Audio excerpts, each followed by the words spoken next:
Hello friends, मैं एक बार फिर आप सभी का आपके अपने यूट्यूब चैनल पर बहुत बहुत स्वागत करता हूं। फ्रेंड्स, जैसे कि आपको पता है, हमने स्टार्ट किया है एसएससी जीडी कांस्टेबल।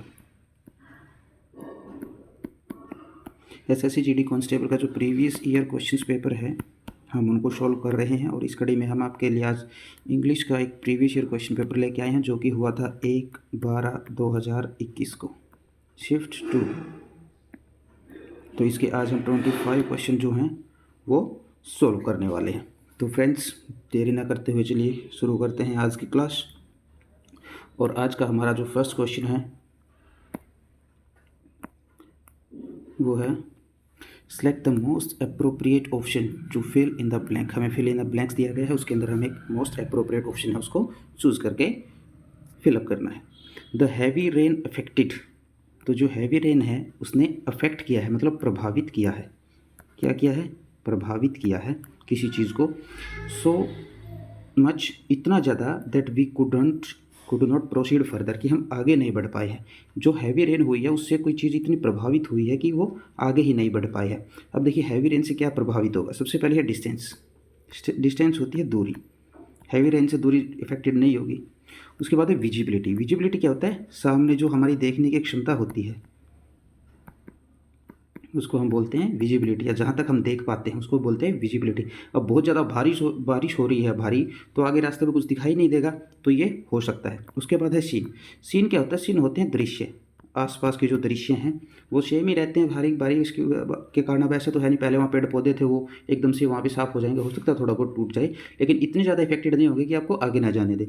उसके बाद होता है आउटलुक। आउटलुक क्या होता है? आउटलुक होता है जो बाहर का हमारा एटमोसफियर है, जो बाहर से हम देख रहे हैं। ठीक है, तो यहाँ पे जो फ्रेंड्स हमारा सही ऑप्शन होने वाला है वो होने वाला है हमारी विजिबिलिटी, क्योंकि विजिबिलिटी जब हमारी नहीं होगी तो हम आगे रोड के ऊपर डिस्टेंस को अपने को दूर नहीं कर सकते। तो हमारा जो राइट आंसर है वो हमारा होने वाला है visibility.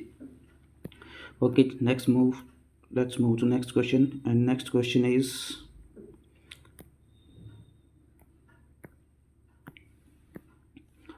the following sentence has been divided into parts. One of them contains an error. Select the part that contains the error from the given options. तो यहाँ पे हमें क्या करना है? हमें कुछ ऑप्शंस दिए गए हैं, क्वेश्चन दिए, सेंटेंस दिया गया है, उसको पार्ट्स में डिवाइड किया गया है। कुछ ऑप्शंस दिए गए, उसमें से देख के हमें बताना है कि किस ऑप्शन में गड़बड़ी है। तो सबसे पहले हम सेंटेंस पढ़ते हैं। He had prepare well before the examination so he did well. तो देखिए, यहाँ पे हमें जो देखने को मिल रहा है, यहाँ पे हमें देखने को मिल रहा है हेड, और जहाँ पे हेड हमें दिया मिलता है, हमें पता है वहाँ पे हमारा बनता है परफेक्ट टेंस।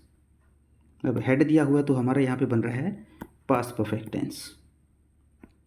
और पास्ट परफेक्ट टेंस में हमें पता है कि पास्ट परफेक्ट टेंस में हेल्पिंग वर्ब के साथ हमेशा third form of verb use होती है। हेल्पिंग वर्ब यहाँ पे क्या है? हेड। तो हेड के साथ हमें थर्ड फॉर्म यहाँ पे यूज़ करनी है, प्रीपेयर्ड। तो यहाँ पे जो हमारा गलत जो पोर्शन है वो है प्रिपेयर वेल, नहीं यहाँ आना चाहिए प्रिपेयर्ड वेल। तो हमारा जो ऑप्शन नंबर थर्ड है, ये एकदम हमारा जो आंसर होने वाला है ये होने वाला है ऑप्शन नंबर थर्ड। तो यहाँ पे जो ऑप्शन नंबर थर्ड है वो हमारा सही ऑप्शन होने वाला है। यहाँ पे प्रिपेयर नहीं, यहाँ पे आना चाहिए था prepared well. Okay, let's move to next question. Our next question is select the most appropriate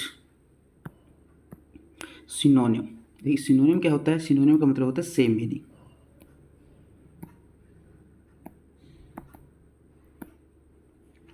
हमें ऐसा वर्ड ढूंढना है जिसका जो वर्ड दिया हुआ हमें वेरी के सेम हो। ये वेरी का मतलब क्या होता है? सबसे पहले हमें पता होना चाहिए वेरी का मतलब क्या होता है। वेरी का मतलब होता है थका हुआ। वेरी का मतलब क्या होता है? थका हुआ। उसके बाद हम देखते हैं अपने ऑप्शंस। अपसेट। अपसेट क्या होता है? उदास। टायर्ड। टायर्ड क्या होता है? थका हुआ। हैप्पी, खुश। फ्रेश, तरोताज़ा। तो अब देखिए, हमारा जो सही ऑप्शन होने वाला है वो होने वाला है टायर्ड, जिसका मतलब होता है थका हुआ। Okay, let's move to next question, and our next question is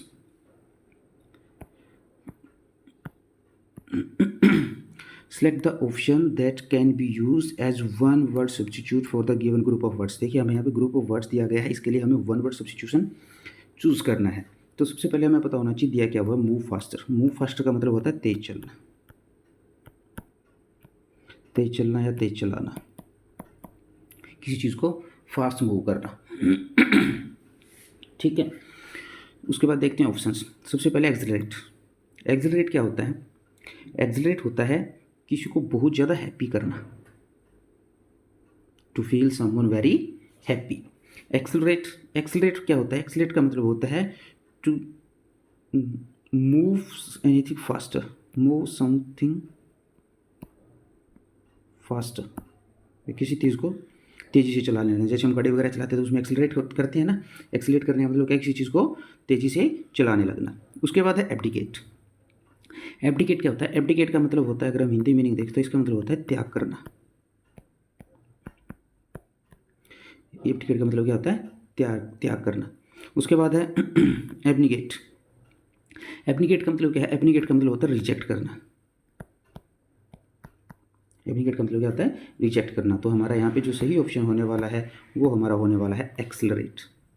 move faster means accelerate. Move faster mean तेज चलाना, और accelerate mean move something faster, किसी चीज़ को तेज़ी से चलाना।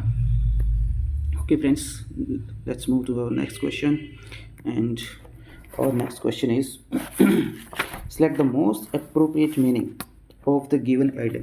देखिए हमें कोई आइटम दिया हुआ है, उसका हमें मोस्ट अप्रोप्रिएट मीनिंग बताना है। क्या दिया हुआ हमें? Flea market. फ्ली मार्केट का अगर हम हिंदी में मीनिंग ढूंढें तो हम बोल सकते हैं इसको एक टाइप से कबाड़ी बाजार। कबाड़ी बाजार। देखिए कबाड़ी बाजार में हमें क्या क्या क्या मिलता है? पुरानी चीज़ें मिलती हैं, एंटीक्स और सेकंड हैंड गुड्स, जो यूज़ की हुई चीज़ें होती हैं वो हमें मिलती है। तो हमारा जो सही ऑप्शन है वो होने वाला option first, a place where antique and second hand goods are sold. एक ऐसी जगह है जहाँ पे पुरानी और सेकंड हैंड मतलब यूज़ की हुई चीज़ें बेची जाती हैं। उसके बाद अगर हम देखें अपने नेक्स्ट ऑप्शन को, a place where vegetables and fruits are sold. तो देखिए जहाँ पे फ्रूट्स और वेजिटेबल्स बेची जाती हैं उसको हम बोलते हैं green grocery, green grocery shop, जहाँ पे हमें हरी जो खाने वाली चीज़ें हैं, फल हैं, सब्जियां हैं, वो सब मिलती हैं। उसके बाद नेक्स्ट है, a place where stolen goods are sold. जहाँ पे चुराई हुई चीज़ें बेची जाती हैं उसको हम बोलते हैं फैंसीज। जहाँ पे चुराई हुई चीज़ें बेची जाती है उसको हम बोलते हैं fences. And a place where fish and marine animals are sold. जहाँ पे फिश और समुद्री जो जानवर है, जो जंतु छोटे मोटे जिन्हें खाने के लिए यूज़ किया जाता है, वो सब बेचे जाते हैं, उसको हम बोलते हैं फिशरी। तो जो हमारा यहाँ पे सही ऑप्शन है वो हमारा होने वाला ऑप्शन फर्स्ट, और बाकी ऑप्शंस के भी हम आपको मीनिंग बताते हुए चल रहे हैं। Okay friends, let's move to our next question, and our next question is select the incorrectly spelled word. Incorrectly spelled word, यहाँ पे कुछ वर्ड्स हमें दिए हुए हैं, इनमें से कोई एक वर्ड ऐसा है जिसकी स्पेलिंग सही नहीं है, हमें स्पेलिंग को सही करना है। तो सबसे पहले ऑब्जर्वेटरी। देखिए यहाँ पे ऑब्जर्वेटरी जो है उसकी स्पेलिंग गलत दी हुई है, उसकी जो सही स्पेलिंग है वो बनती है SERVATORY, ऑब्जर्वेटरी। कि ऑब्जर्वेटरी क्या होता है? ऑब्जर्वेटरी का मतलब होता है वेधशाला, और ये जो है ये रिलेटेड होती है साइंटिस्ट जो हमारे होते हैं, जो हमारे साइंटिस्ट होते हैं, वैज्ञानिक होते हैं, उनसे रिलेटेड होती है। वैज्ञानिक जो अपने प्रयोग करते हैं या जो भी चीज़ें करते हैं उसके लिए उनकी जो स्पेशलिटी, जो खासकर जो अंतरिक्ष के बारे में जानकारी इकट्ठा करते हैं, उनकी जो टेलीस्कोप वगैरह होती है, उनके जो भी यंत्र होते हैं जिससे वो अंतरिक्ष के बारे में जानकारी इकट्ठा करते हैं, वो सारी चीज़ें जहाँ पे भी रखी होती है उसको बोलते हैं ऑब्जर्वेटरी, वेधशाला। उसके बाद है अडोलसेंस। अडोलसेंस होता है किशोरावस्था। हमारे जीवन काल की 6 या 7 अवस्थाएं होती हैं, जिसमें पहले बच्चे होते हैं, फिर जैसे शिशु होता है, फिर बालक होता है, फिर किशोर होता है, फिर युवा होता है, फिर बुढ़ापा आता है। तो उसी में एक अवस्था आती है हमारी किशोरावस्था, और ये जो हमारी अवस्था होती है इसको बोलते हैं टीनेज। जो हमारी 13 से 19 के बीच में होती है, टीनेज, उसको बोला जाता है किशोरावस्था। उसके बाद है मेटलर्जी। मेटलर्जी क्या होता है? मेटलर्जी को अगर हम हिंदी में नहीं देखें तो इसको बोला जाता है धातुक्रम। अब धातुक्रम क्या होता है? धातुक्रम एक, ये ब्रांच ऑफ साइंस होती है, मतलब साइंस मतलब विज्ञान की एक शाखा होती है जहाँ पे क्या करते हैं, हमारी जो धातुएं हैं, जो मेटल्स हैं, उनका जो प्रोडक्शन है और प्यूरिफिकेशन है, प्रोडक्शन और प्यूरिफिकेशन, उसकी जो प्रोसेस है जहाँ पे भी वो होती है, उसको बोलते हैं मेटलर्जी। उसके बाद है प्रोलॉग। प्रोलॉग का मतलब होता है प्रस्ताव या प्रस्तावना। जैसे हमारे संविधान की प्रस्तावना है कि मैं भारत का नागरिक हूँ, ऐसे करके सबके निष्ठा से इज्जत करूँगा, ये करूँगा, वो करूँगा, जो हमारी पूरी प्रस्तावना है उसको हम बोलते हैं प्रोलॉग। तो यहाँ पे हमारा जो सही ऑप्शन होने वाला है दैट इज़ ऑब्जर्वेटरी। यहाँ पे ओ आना चाहिए था, और ऑब्जर्वेटरी का मतलब होता है वेधशाला। ठीक है, okay friends, let's move to our next question, and our next question is on your screens. Select the most appropriate option to fill in the blanks. Customer, customer क्या होते हैं? उपभोक्ता। कस्टमर्स क्या होते हैं? उपभोक्ता। उसके बाद ब्लैंक है, उसके बाद है money for the damage products. जो डैमेज प्रोडक्ट्स होते हैं, मान लो किसी ने कोई किसी को डैमेज प्रोडक्ट्स बेच दिया है, तो उसके बाद उसने जो पे किया है, जो भी पैसा उसने पे किया है, उस पैसे को बाद में क्या करता है? वो क्लेम करता है। क्या करता है? क्लेम करता है। क्लेम का मतलब अपना जो बचा हुआ पैसा है उसको वापस लेने की रिक्वेस्ट करता है, या उसको प्रोसेस जो भी होता है उसको क्या बोलता है? क्लेम करना। अपने पैसे को क्लेम करना। आपने कोई चीज़ खरीदी लेकिन वो डिफेक्टेड है, उसके बाद अपना, अब जिससे भी आपने वो चीज़ खरीदी है उससे आप अपना जो अमाउंट है वो क्या करोगे? क्लेम करोगे। ठीक है, तो हमारा जो सही ऑप्शन है वो यहाँ पे होने वाला ऑप्शन नंबर 4। और अगर हम बाकी क्वेश्चन ऑप्शंस देखें, आस्क का मतलब होता है पूछना, किसी से आप कोई चीज़ पूछते हो, या कहना भी इसका हो सकता है, सेंटेंस पे डिपेंड करता है। ग्रांट का मतलब होता है मंजूरी देना या स्वीकार करना। अलाउ का मतलब होता है अनुमति देना। ठीक है, और हमारा जो सही ऑप्शन है वो है option number 4, that is claim. Okay friends, let's move to our next question, and our next question is question number 8. Select the most appropriate option.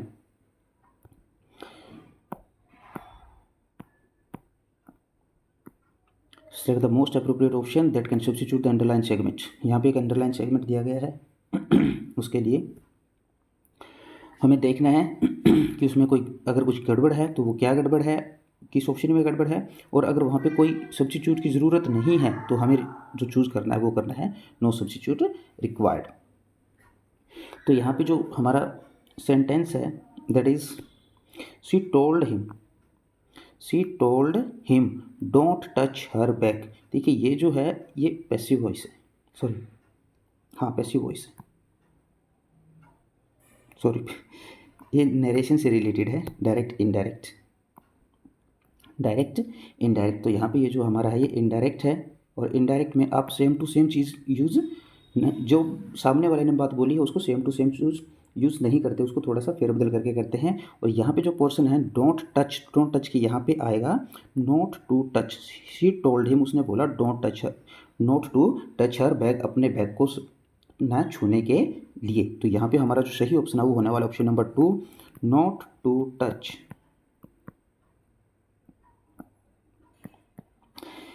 ठीक है, okay friends, let's move to our next question, and our next question is select the option that can be used as one word substitute for the given group of words। देखिए given group of words दिया गया है, उसके लिए हमें same meaning का कोई word ढूंढना है।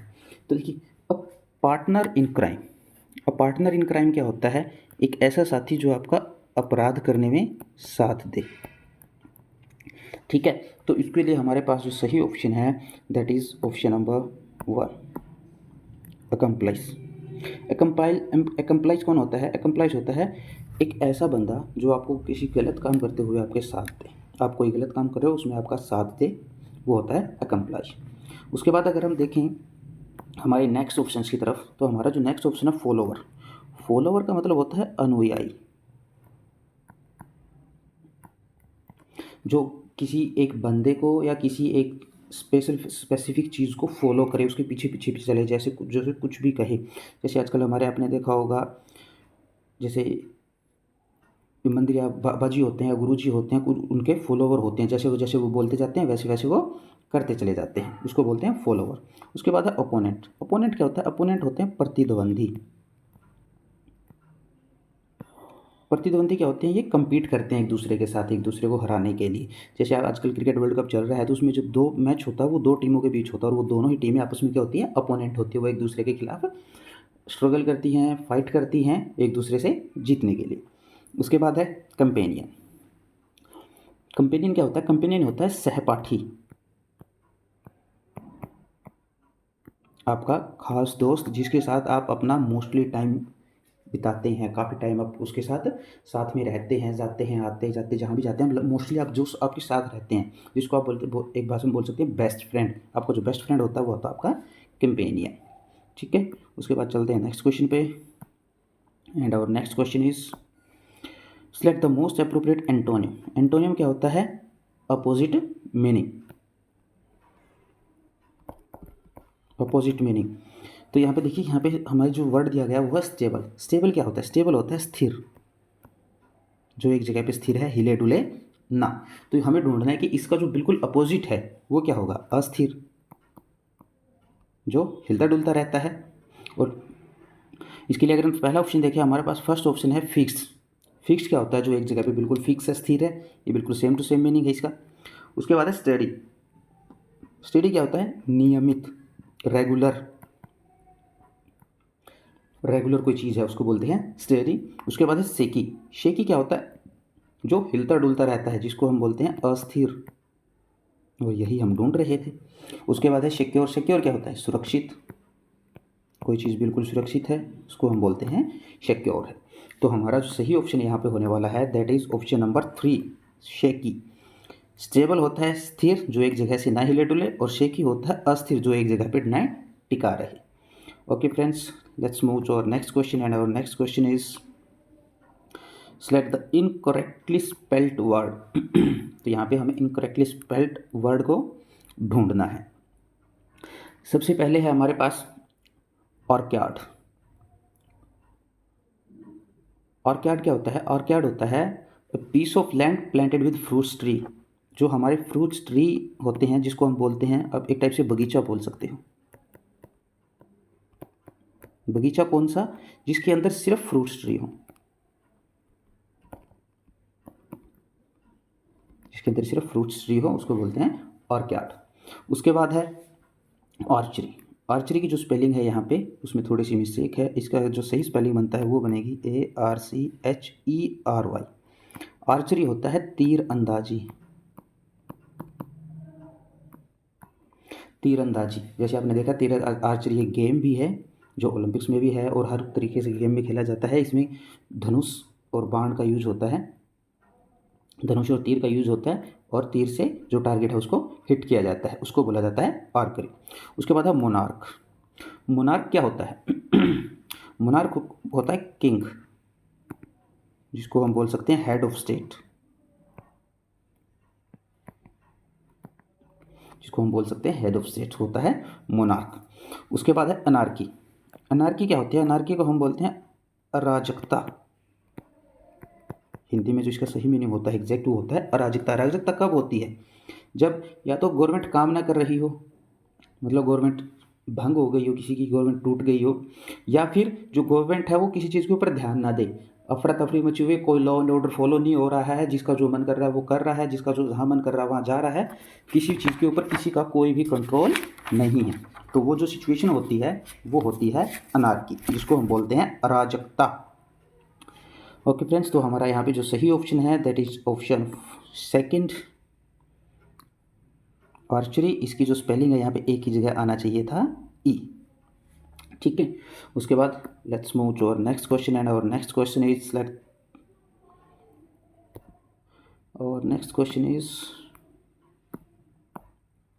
select the most appropriate option that can substitute the underlined segment in the given sentence। Given sentence में जो अंडरलाइन सेगमेंट है उसको रिप्लेस कर सके, या उसमें कोई कमी है तो उसको दूर कर सके। If there is no need to substitute select no substitution required. ठीक। सबसे पहले देखते हैं हम सेंटेंस कहते हैं I must replying this letter immediately. यहाँ पे देखिए आई सब्जेक्ट है, उसके बाद एक हेल्पिंग वर्ब का यूज़ हुआ है। ये एक मॉडल एक्सिलरीज है जिसको हम एज हेल्पिंग वर्ब यूज़ करते हैं, और हमें पता है जहाँ पर भी हेल्पिंग वर्ब या मॉडल एक्सिलरीज हेल्पिंग वर्ब के रूप में यूज़ हुई है उसके बाद हमेशा first form of verb use की जाती है। First form of verb use की जाती है, तो यहाँ पे आना चाहिए मस्ट प्लस वर्ब की फर्स्ट फॉर्म, मतलब यहाँ पे रिप्लाइंग नहीं, यहाँ पे आना चाहिए reply to this letter.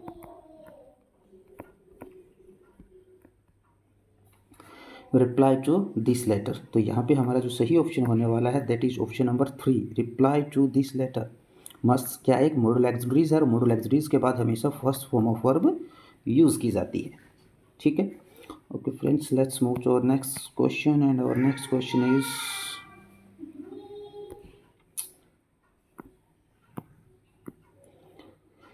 select the most appropriate option to fill in the blanks। fill in the blank दिया गया, हमें उसके अंदर एक most appropriate option चूज करना है। C is so blank of plants that she can spend her entire day in a garden। वो कोई लड़की है और वो क्या है,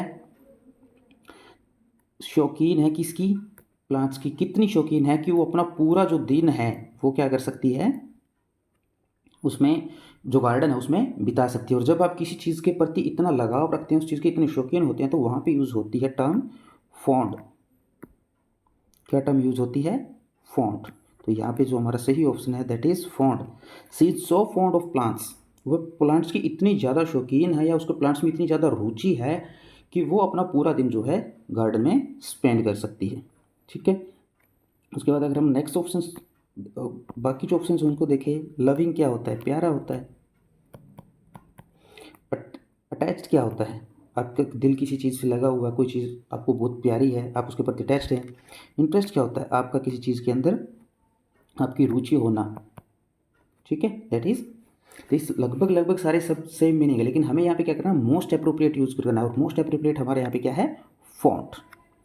ठीक है, उसके बाद let's move to our next question, and our next question is select the most appropriate option that can substitute the underlined segment in the given sentences. If there is no need to substitute it, select no substitution required। हमें एक line दी गई है, उसमें एक underline segment है, उसको हमें देखना है वो सही है या नहीं। अगर वो सही नहीं है तो नीचे वाले ऑप्शंस में से कौन उसको सब्स्टिट्यूट कर सकता है। अगर सब्स्टिट्यूशन की जरूरत नहीं है तो हमारे पास ऑप्शन है नो सब्स्टिट्यूशन रिक्वायर्ड। ठीक है, तो उसके बाद देखते हैं हमारा सेंटेंस क्या है सबसे पहले। And our sentence is there have been heavy rains in the city even, यहाँ से हमारा अंडरलाइन सेगमेंट स्टार्ट होता है, even then hurricane made landfall. देखिए भारी बारिश हो रही है, यहाँ पे हमें देखने को क्या मिल रहा है, हैव बीन। और हमें पता है हैव बीन कहाँ यूज होता है, हैव बीन हमारा यूज होता है परफेक्ट कॉन्टिन्यूअस टेंस में। अब यहाँ पे हैव बीन है तो प्रेजेंट परफेक्ट कॉन्टिन्यूअस टेंस, यहाँ पे कौन सा perfect, present perfect continuous tense. और जहाँ पे प्रेजेंट परफेक्ट कॉन्टिन्यूअस टेंस होता है या जो परफेक्ट कॉन्टिन्यूअस टेंस होता है वहाँ पे हमें यूज करना होता है सिंस या फॉर, सिंस या फॉर। तो अगर हम ऑप्शंस में देखें तो जहाँ पे हमें सिंस दिखाई देता है वो हमारा सही ऑप्शन है, and that is option number 2। Since the hurricane made landfall, भारी बारिश हो रही है जब से जो हरिकेन है उसने क्या किया है, लैंडफॉल किया है। ठीक है, तो यहाँ पे हमारा जो ऑप्शन 2 है वो एकदम सही ऑप्शन है। Okay friends, let's move to our next question, and our next question is one word substitute. हमें क्या करना है, वन वर्ड सब्स्टिट्यूट सेलेक्ट करना है। फ्लूइड, फ्लूइड क्या होता है, फ्लूइड होता है एक द्रव। कौन सा द्रव, सेक्रेटेडली बाय फ्लावर्स, जो फ्लावर्स द्वारा छोड़ा जाता है, विच इज़ कलेक्टेड बाय बीज फॉर मेकिंग हनी। जो मधुमक्खियाँ हैं वो जो फूल का जो द्रव है या उसके अंदर से जो चीज़ निकलती है वो चीज़ जिसको जो मधुमक्खियाँ हैं वो यूज़ करती हैं किसके लिए, शहद बनाने के लिए। तो हमें बताना है वो कौन सी चीज़ होती है। ठीक है, तो वो हमारी होती है नेक्टर। फूलों में से जो चीज़ जो मधुमक्खियाँ उठाती है शहद बनाने के लिए उसको बोला जाता है नेक्टर। ठीक है, तो हमारा जो सही ऑप्शन है वो है ऑप्शन नंबर 4। अब अगर हम बात करें अपने बाकी बचे हुए ऑप्शंस की, उसमें सबसे पहले है अम्ब्रोसिया। देखिए अम्ब्रोसिया क्या होता है, अम्ब्रोसिया होता है उत्साह। जब आप ज़्यादा उत्साहित हो जाते हैं, एक्साइटेड फील करते हैं, काफ़ी ज़्यादा हैप्पी फील करते हैं, तो वो जो सिचुएशन होती है उसको बोला जाता है अम्ब्रोसिया। उसके बाद है नेक्स्ट हमारा यूफोरिया, दैट इज़ यूफेरिया, सॉरी, यूफेरिया का मतलब उत्साह होता है। यूफेरिया का मतलब होता है उत्साह, और जो अम्ब्रोसिया होता है उसका मतलब होता है अमृत। सॉरी थोड़ा मिस्टेक हो गया। अम्ब्रोसिया का मतलब क्या होता है, अमृत, और अमृत को क्या बोला जाता है, फूड ऑफ गॉड। अमृत को क्या बोला जाता है, फूड ऑफ गॉड। और अम्ब्रोसिया जो होता है उसको बोला जाता है उत्साह, जब आप काफ़ी ज़्यादा एक्साइटेड या हैप्पी फील करते हैं। उसके बाद है जूस, जो आप जूस नॉर्मली पीते हैं वो जूस होता है। ठीक है, उसके बाद next question is question number 16 and that is select the option that is closest in the meaning to the underlined idiom and phrase in the given sentence। Sentence दिया हुआ है उसमें, एक अंडरलाइन सेगमेंट है, इडियम या phrase उसमें use किया गया है, उसका हमें बिल्कुल क्लोज मीनिंग दिखाना है। तो हमें यहाँ पे दिया गया है I will always be grateful to my friend because she has been with me. मैं अपनी दोस्त का जो हूँ काफ़ी ग्रेटफुल रहूँगा, आभारी रहूँगा, क्योंकि वो मेरे साथ रही है। Through thick and thin, through thick and thin का मतलब होता है अच्छे और बुरे समय में, अच्छे और बुरे समय में।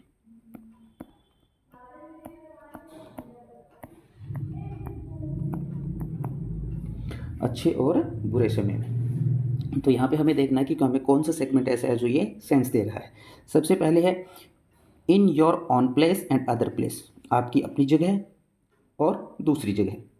In both good times and bad times, अच्छे और बुरे दोनों समय में। तो यहाँ पे हमें जो सेंस चाहिए थी वो हमें मिल रही है ऑप्शन नंबर 2 में, in the both good times and bad times. So our right answer is option number 2। और अगर हम बात करें अपने आगे वाले ऑप्शंस की, over a long period of time, काफ़ी टाइम के लिए या काफ़ी लंबे समय के लिए, during different stages of life, जीवन की जो अलग अलग अवस्थाएं हैं उनमें। तो यहाँ पे हमें सेंस चाहिए अच्छे और बुरे समय की, तो जो हमें दे रहा है option number 2। Okay friends, let's move to our next question and that is select the most appropriate synonym. हमें यहाँ पे क्या चूज़ करना है, सिनोनिम चूज़ करना है। किसका, रैम्बलिंग। सबसे पहले हमें पता होना चाहिए रैम्बलिंग होता क्या है। रैम्बलिंग होता है पर्यटन, और इसका जो बिल्कुल सही सेम एग्जैक्ट सेंस देने वाला वर्ड है हमारा वो होता है लॉन्ग वाइंडेड। लॉन्ग विंटेड, इसका भी मतलब क्या होता है, पर्यटन। उसके बाद अगर हम देखें अपने next options, next option is elaborate. Elaborate क्या होता है, किसी चीज़ को विस्तारित रूप से बताना, विस्तार करना किसी चीज़ का, या विस्तार में बताना, वर्णन करना किसी चीज़ का। बोरिंग, बोरिंग आपको पता ही है, बोरिंग क्या होता है, कोई भी चीज़ काफ़ी बोरिंग है, उसमें कोई इंटरेस्ट ही नहीं है किसी चीज़ का। उसके बाद है आर्टिकुलेट। आर्टिकुलेट क्या होता है, आर्टिकुलेट होता है एकदम स्पष्ट कोई चीज़ हो, कोई बंदा अपनी बात बोल रहा है वो एकदम स्पष्ट है अपने शब्दों में अपनी बात को कहने में, तो उसको बोला जाता है आर्टिकुलेट। ठीक है, स्पष्ट। ओके, तो right option is answer first. Okay friends, let's move to our next question and that is select the most appropriate antonym of the given word and the given word is appoint. Appoint का मतलब क्या होता है, किसी को नौकरी के ऊपर रखना है, किसी को जॉब के ऊपर रखना, या किसी की कहीं पे किसी की नियुक्ति करना। अपॉइंट क्या होता है, नियुक्ति, या नियुक्त करना, या नियुक्ति। ठीक है, नियुक्त करना बोल सकते हो आप, सही जो एग्जैक्ट मीनिंग अगर आप चाहें तो आप इसको बोल सकते हो नियुक्त करना, अपॉइंट, नियुक्त करना। ठीक है, नियुक्त करना मतलब किसी को जॉब पे रखना। और इसका जो हमें एंटोनियम बताना है, बिल्कुल एग्जैक्ट उल्टा मीनिंग बताने वाला हमारे पास जो वर्ड है दैट इज डिसमिस। डिसमिस का मतलब क्या होता है, हटा देना। एक तरफ है किसी को नियुक्त करना, किसी को जॉब पे रखना, दूसरी तरफ है डिसमिस, हटा देना। ठीक है, उसके बाद सेलेक्ट, चूज, सेलेक्ट किसी को सेलेक्ट करना, चूज किसी चीज़ों में से चूज करना, असाइन किसी को कोई काम देना। ठीक है, तो and right option is dismiss. Okay, so let's move to our next question and that is या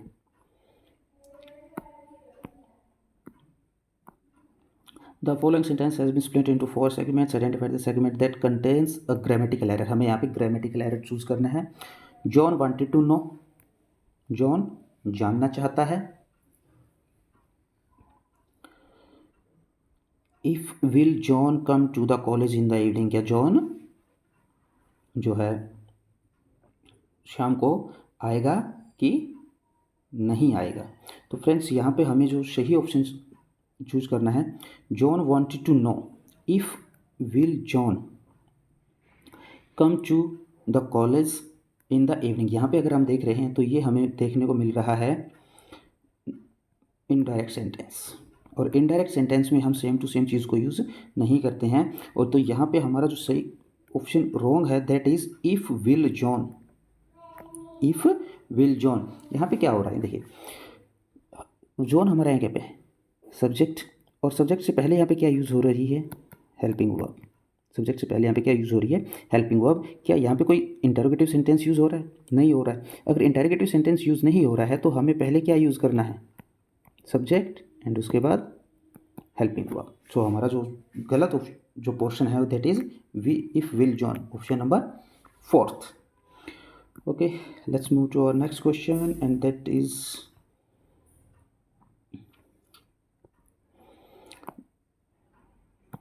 The following sentence has been given split into 4 segments. Identify the segment that contains a grammatical error. यहाँ पर भी हमें grammatical error choose करना है। Owing for his illness, he couldn't achieve his goals. Owing for जो यहाँ पे है वो गलत है। Owing के साथ for लगाने की ज़रूरत नहीं है। अकेला owing जो है उसी का मतलब होता है कारण से या के कारण, के कारण या कारण से। Owing is illness, अपनी जो बीमारी है, बीमारी के कारण ही couldn't achieve his goal, उसे अपने गोल्स जो है वो अचीव नहीं कर पाया। तो owing के साथ for लगाने की ज़रूरत नहीं है। जो हमारा फर्स्ट क्वेश्चन है उसी में गड़बड़ है, वहाँ पे आएगा owing his illness। ठीक है, उसके बाद नेक्स्ट जो हमारा पोर्शन है that is comprehension. And comprehension में In the following passage, some words have been deleted. Read the passage carefully. Select the most appropriate option. Fill in the each blank. ठीक है, ओके। उसके बाद a job और academic interview is a blank meeting. तो जो job और या academic interview होता है, वो जो मीटिंग होती है वो होती है फॉर्मल मीटिंग। कैसी मीटिंग होती है, फॉर्मल मीटिंग। ठीक है, at which place are at which people are asked questions by one or a blank of interviewers. देखिए, जहाँ इंटरव्यू में क्या होता है, क्वेश्चंस पूछे जाते हैं और क्वेश्चंस पूछने वाला एक हो सकता है या ज़्यादा हो सकते हैं। अगर एक बंदा है तो वो इंटरव्यूअर है, लेकिन अगर एक से ज़्यादा बंदे हैं तो वो बन जाता है पैनल। वो चीज़ क्या बन जाती है, पैनल बन जाता है। जो इंटरव्यू, एक से ज़्यादा बंदे जब इंटरव्यू के लिए क्वेश्चंस आपसे पूछ रहे हैं। ठीक है, sometime interviews for jobs are walk in which means that the candidate blank instructions. देखिए, जो इंटरव्यू के इंस्ट्रक्शंस होते हैं उनको कैंडिडेट को क्या करना पड़ता है, फॉलो करना पड़ता है। उनको कैंडिडेट को क्या करना पड़ता है, फॉलो करना पड़ता है। And instructions in a blank, जो इंस्ट्रक्शंस है वो किस में दिए होते हैं, वो जो एडवर्टीजमेंट निकाली जाती है कंपनी की तरफ से उसी में दिए होते हैं। जो एडवर्टीजमेंट कंपनी की तरफ से निकाली जाती है उसी में दिए होते हैं, उसको बोला जाता है advertisement. Cause directly with the all related. तो आप जब इंटरव्यू देने जाते हैं तो किस चीज़ के लिए क्या चीज़ लेके जाते हैं, जिसके अंदर आप CV होता है, सर्टिफिकेट्स होता है, टेस्टिमोनियल्स होते हैं, वो सब चीज़ें आपकी क्या होती हैं, डॉक्यूमेंट्स होते हैं। वो सब चीज़ें आपकी क्या होती है, डॉक्यूमेंट्स होते हैं।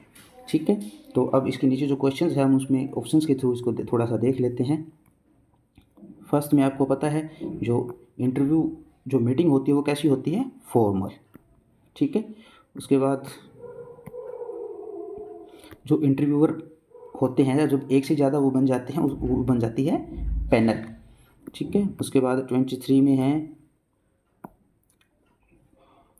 जो इंस्ट्रक्शंस आपको दिए जाते हैं कंपनी की तरफ से, उनको क्या करनी पड़ती है, आपको फॉलोइंग करनी पड़ती है, उनको फॉलो करना पड़ता है। ठीक है, और जो इंस्ट्रक्शंस हैं वो आपको कहाँ देखने को मिलते हैं, वो आपको देखने को मिलते हैं एडवर्टीजमेंट्स में।